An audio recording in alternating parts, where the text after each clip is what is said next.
నాదా creations YouTube channel ప్రేక్షకులకు, మిత్రులకు, యావత్ భారత పౌరులకు నమస్కారములు. అంతేకాకుండా నేడు ప్రపంచ దినోత్సవ పర్యావరణ దినోత్సవ శుభాకాంక్షలు కూడా ప్రతి ఒక్కరికి.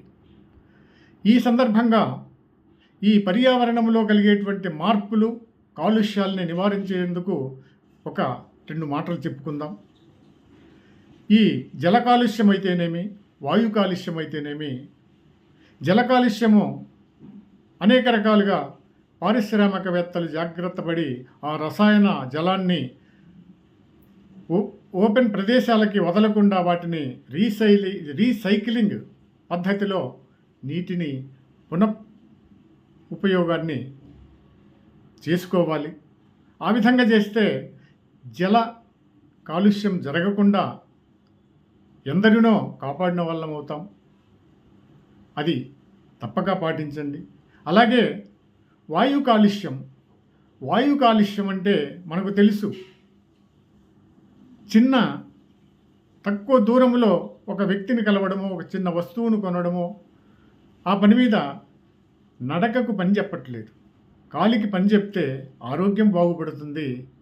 ఇంధన కాలుష్యం ఏర్పడకుండా, వాయు కాలుష్యం ఏర్పడకుండా కాపాడిన వాళ్ళం అవుతాం. దూరాభారం వెళ్ళే వాళ్ళము తప్పక వాహనాల్లో వెళ్ళక తప్పని రోజులు ఇవి.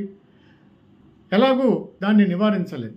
సాధ్యమైనంత వరకు వాయు కాలుష్యం జరగకుండా ఇంధన వాహనాలను నడపడం తక్కువ చేసి వాయు కాలుష్యం నుండి కాపాడుకుందాం. అలాగే జల కాలుష్యాన్ని నుంచి కాపాడుకుందాము. ఈ సందర్భంగా ఈ వర్షాకాలము మొదలవుతున్నటువంటి ఈ శుభ సందర్భంగా ప్రతి ఒక్క పౌరుడు మనిషికి ఒక మొక్కను నాటండి. అది పెరిగి పెద్దదయ్యి మనల్ని రక్షిస్తుంది. అలాగే వాహనాల్లో ప్రధాన రహదారులను బట్టి పోయే వారంతా సీజనల్గా అనేక రకములైనటువంటి పండ్లు తింటూ ఉంటాం. ఆ విత్తనాల్ని ఏ చెత్త కుప్పల్లోనో, ఏ మురికి కుప్పల్లోనో వేయకుండా రహదారి పక్కన వేస్తే ఈ వర్షాకాలానికి ఎండి, ఈ వర్షానికి తడిసి మొక్కలై మ్రానులై ఈ జల కాలుష్యాన్ని కానీ, వాయు కాలుష్యాన్ని కానీ మనకు నివారించి ఆరోగ్యాల్ని పంచిపెడుతుందనే సదుద్దేశంతో ఈ మాటల్ని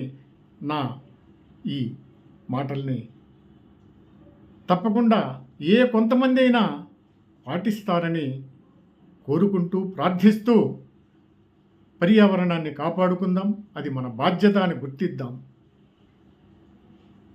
ఈ వీడియో నచ్చినట్లయితే లైక్ చేయండి, షేర్ చేయండి.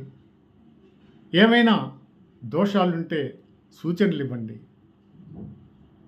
నమస్తే.